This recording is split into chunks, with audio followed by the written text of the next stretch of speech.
आप देख रहे हैं अपना बिहार और आपके साथ मैं हूं विवेक। फुलवारी शरीफ पीएफआई मॉड्यूल मामले में नुरुद्दीन जंगी से पूछताछ में कई खुलासे हुए हैं। नुरुद्दीन जंगी से एसआईटी ने कई सवाल किए। पूछताछ पटना एसएसपी के नेतृत्व में हुआ। उससे पीएफआई से जुड़े लोगों की पैरवी करने, इसके अलावा फी लेने समेत कई सवाल किए गए, जिनका जवाब देने के दौरान नुरुद्दीन के पसीने छूट गए। पूछताछ के बाद नुरुद्दीन को फुलवारी शरीफ जेल भेजा गया। नुरुद्दीन से क्या क्या सवाल हुआ, हमारे सहयोगी संजय कुमार बता रहे हैं। फुलवारी शरीफ आतंकी मॉड्यूल मामले में गिरफ्तार जलालुद्दीन और नुरुद्दीन जंगी जो एडवोकेट है, उसको अभी ले जाया जा रहा है। 48 घंटे की रिमांड मिली थी और पटना एसआईटी ने इसे रिमांड पर लिया था।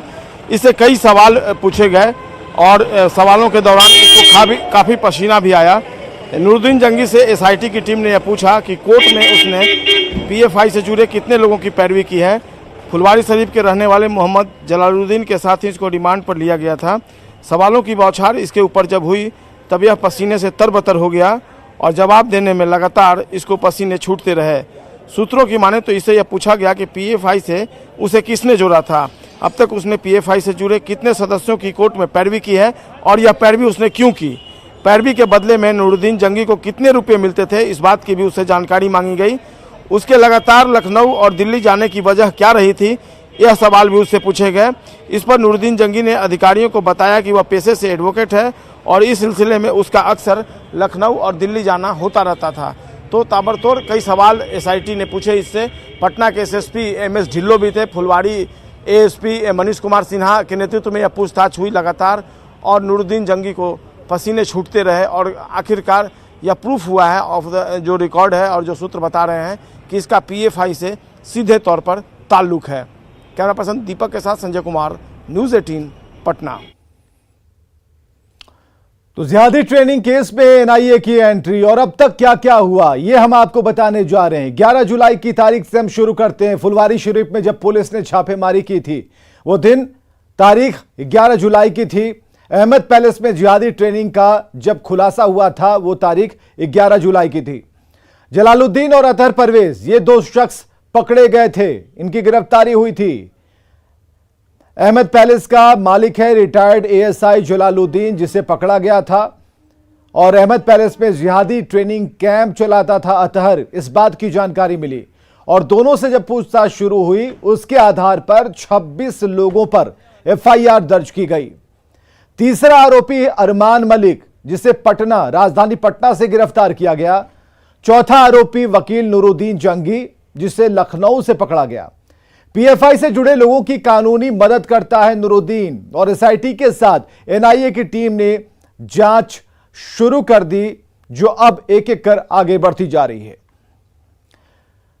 उधर सिवान में एनआईए की टीम ने जेल में बंद याकूब खान को हिरासत में लिया है, जिसे एनआईए की टीम ने सिवान के सीजीएम कोर्ट में पेश किया। याकूब खान पर आतंकियों को हथियार बेचने का आरोप है।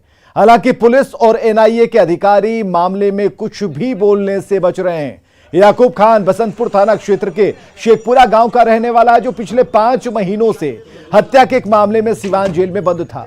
याकूब खान पर पहले से ही हत्या, रंगदारी के मामले दर्ज हैं। और आपको यह बताएं कि 3 महीने पहले कश्मीर से सिवान पहुंची एनआईए की टीम ने महादेवा ओपी के वभनौली से इरफान उर्फ चुन्नू को गिरफ्तार किया था। उसके ऊपर भी आतंकियों से सांठगांठ और हथियार बेचने का आरोप था। क्या पता किस किस हत्या में ये अंदर है फिलहाल कितने अभी तो दो ही केस चल रहे हैं। कौन कौन से केस? बसंतपुर थाना खंड संख्या 405 21, बसंतपुर थाना खंड संख्या 257 17। कौन कौन मामले में? दोनों मर्डर का केस है।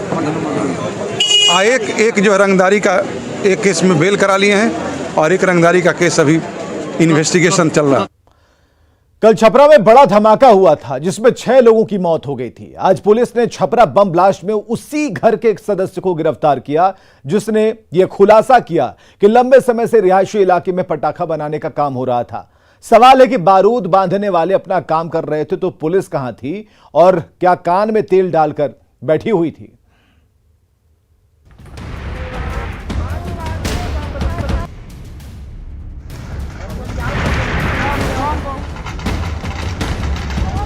रविवार की सुबह 10:35 पर छपरा के खोदाई बाग गांव में इसी धमाके में 6 लोगों की मौत हो गई।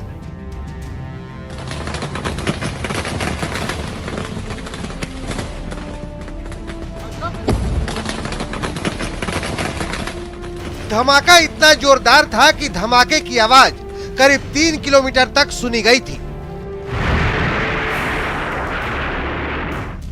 ब्लास्ट का वीडियो भी अब सामने आ चुका है। वीडियो में साफ साफ दिख रहा है कि किस तरह पटाखे और वहां रखे बारूद एक एक कर फट रहे हैं। इस मामले में सोमवार को रियाजू मियां नाम के एक व्यक्ति को गिरफ्तार किया गया है। पुलिस के गिरफ्त में आया यही है रियाजू मियां। जिस घर में धमाका हुआ वो रियाजू मियां का ही घर था, लेकिन अब वो धमाके में पूरी तरह से ध्वस्त हो चुका है। पूछताछ में उसने कई चौंकाने वाले तथ्य बताए हैं। उसने कहा है कि लंबे समय से उसका परिवार भी ये पटाखे बनाने के धंधे में संलिप्त है। हालांकि उसने बम बनाने की बात से इनकार किया है, लेकिन पुलिस उससे पूछताछ कर रही है कि वो पटाखे के लिए जो सामग्री है वो कहाँ से लेकर के आता था, कौन लोग उसे सप्लाई करते थे और पटाखे कहाँ कहाँ जाते थे। इन तमाम पहलुओं की जाँच की जा रही है। गिरफ्तार रियाजू मियां के मुताबिक लंबे समय से खुदाई बाग के इसी घर में आतिशबाजी के लिए पटाखे बनाए जाते थे, लेकिन खैरा थाने की पुलिस बेखबर थी। खुफिया तंत्र कान में तेल डालकर सो रहा था। इंटेलिजेंस का भी ये फेलियर है, क्योंकि थाना स्तर पर भी इंटेलिजेंस को अपॉइंट किया जाता है और उनका ये काम है कि थाने के अंदर जो जुडिक्शन है थाने का, वहां पर किस तरह की गतिविधियां कहां पर किस जगह चल रही है उसकी छानबीन करें।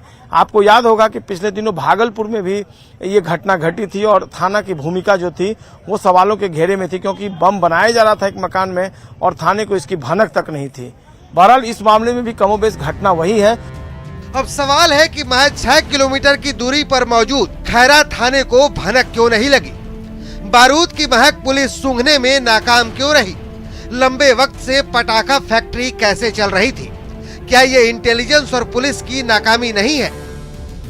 भागलपुर गोपालगंज के धमाकों से सबक क्यों नहीं लिया गया? ये तमाम सवालात हैं जिसका जवाब छपरा के डीएम और एसपी को देना होगा, क्योंकि ये 6 लोगों की मौत और लोगों की सुरक्षा से जुड़ा गंभीर मसला है। छपरा से संतोष कुमार और संजय कुमार की रिपोर्ट। तो छपरा ब्लास्ट पर न्यूज 18 आज एक बड़ा खुलासा करने जा रहा है और इस मामले में आईबी की एक चिट्ठी न्यूज 18 के हाथ लगी है, जो आज से ठीक 4.5 महीने पहले यानी 10 मार्च को सभी जोन के आईजी, डीआईजी, एसएसपी और एसपी को लिखी गई थी। अवैध पटाखा फैक्ट्रियों को लेकर प्रशासन को अलर्ट किया गया था।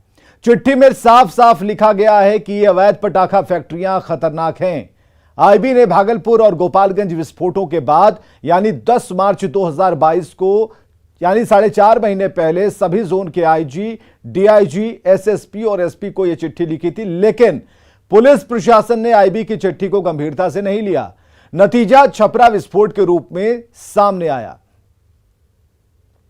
जो अलर्ट जारी किया गया था आईबी की तरफ से, उस अलर्ट की बाबत हम जानकारी दे रहे हैं कि यहाँ पे जो बैठे अधिकारी हैं उन्हें आईबी ने जो अलर्ट जारी किया था उसमें साफ तौर पे लिखा हुआ था कि सभी जोनल पोल, रेंज पोल बिहार के जो है उन्हें यह आदर्श अलर्ट जारी किया जा रहा है। और इसमें जो जानकारी दी गई थी कि जानकारी के अनुसार हाल ही में चूंकि ये अलर्ट जो है वो 10 मार्च 2022 को है और इसमें साफ तौर पे लिखा गया था कि आने वाले समय में ऐसी अवैध पटाखा फैक्ट्री जो है वो बिहार को काफी नुकसान पहुंचा सकता है। ऐसे अवैध पटाखा फैक्ट्री से जो है आतंकी बारूद हासिल कर सकते हैं और बड़ी साजिश को अंजाम देने में कामयाब हो सकते हैं। साथ ही साथ अवैध पटाखा फैक्ट्री पर अगर नकेल नहीं कसी गई तो बड़ी घटना जो है भविष्य में सामने आएगी। लेकिन महज 4 महीने के बाद ये घटना हो गई और इस 4 महीने के दौरान जो है प्रशासनिक अमले के अधिकारी जो है कुंभकर्णी नींद में सोए रहे हैं। और अभी हम बताते चले कि उस अलर्ट में क्या कुछ खास थी, क्या बातें थी।